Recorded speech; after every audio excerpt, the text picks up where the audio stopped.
यह है, ये बांस की बंसी है ना, अच्छा है जो बांसुरी की है। अगर कहूँ सोने की होती तो जाने कहा करती। कन्हैया ने कहा देखो बांसुरी बजाने में हमें दिक्कत ना है, हमने वृंदावन में बहुत बांसुरी बजाई है, बट दिक्कत यही है कि हम बांसुरी इसीलिए नहीं बजा रहे हैं, बहुत दुश्मन लगे हैं। तो दिखा दो ना। रुक्मिणी जी ने हाथ आगे किया बांसुरी लेने के लिए, उधर से कन्हैया ने बांसुरी पकड़ाने के लिए हाथ किया, बट कन्हैया ने बांसुरी रुक्मिणी जी के हाथ में नहीं पकड़ाई, आगे बांसुरी की। और उधर से जब रुक्मिणी जी का हाथ आया तो कन्हैया ने बांसुरी कांख में दबाई और रुक्मिणी जी का हाथ पकड़ के रथ में बैठा लिया। एक दो, जैसे ही कन्हैया रुक्मिणी जी को लेके चले, अब जो संग में लड़कियां थी, जो संग आई थी, वे वहां से दरवाजे और भाग करके मैया के पास पहुंचे, जवाब दिया, ओरी मैया। बोली क्या हुआ, काय चीख रही हो? अरे मैया गजब हो गया। बोली बात क्या है, रुक्मिणी कहाँ है? मैया एक कारो करो तो आयो, बाने रथ में बैठा रहो। और 23 मैया रुक्मिणी जी ने एक बार आवाज ना लगाई, चुपचाप बेहू बैठ गई और चली गई। मैया ने जवाब दिया, लड़के चुप हो जाओ, अब ये बात किसी से कहना नहीं, द्वारकाधीश कन्हैया मांगे। और तब तक रुक्मिणी ने सारी बातें सुनी। रुक्मिणी ने जवाब दिया, लड़के इसका मतलब द्वारकाधीश कन्हैया मेरी बहन को लेके। अब लड़कियां कुछ नहीं बोली। रुक्मिणी वहां से भागा और जिस दिशा में कन्हैया रुक्मिणी जी को लेकर के गए थे, रुक्मिणी पीछे से ललकार लगाता है और कहता है, ए कन्हैया, मेरी बहन को इस तरीके से ले जा करके तुम अच्छा नहीं कर रहे हो। और आवाज लगाते हुए श्याम सुंदर से रुक्मिणी कहता है, खड़े हो जाओ, तुम क्या समझ रहे हो कि वृंदावन में हम दही चुरा रहे हैं?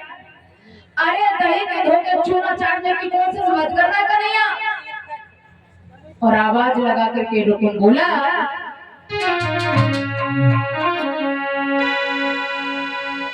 कि अब तक ग्वालों के घर जाकर और घी दूध मलाई खाई है, घी दूध मलाई खाई है, ऐसे ही धोखे आए के मुझ में चुरा।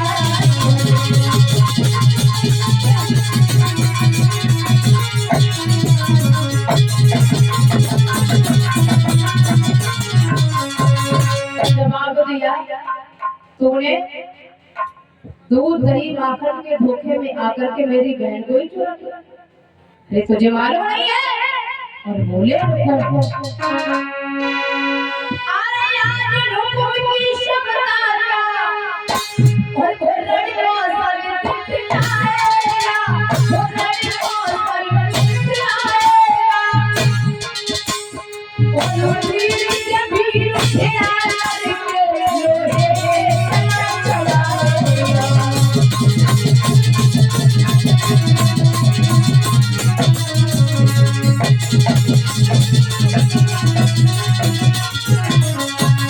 जवाब दिया है, ये तुम अच्छा नहीं कर रहे हो। और ध्यान रखना, मेरी बहन को इस तरीके से तुम ले जा नहीं सकते हो।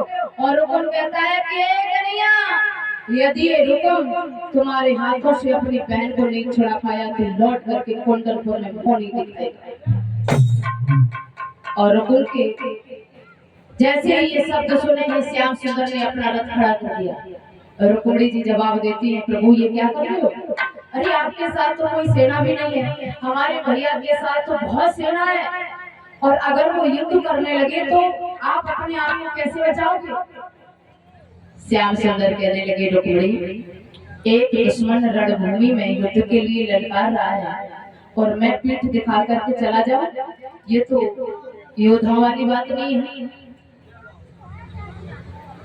रुक्मिणी जी कहने लगी, प्रभु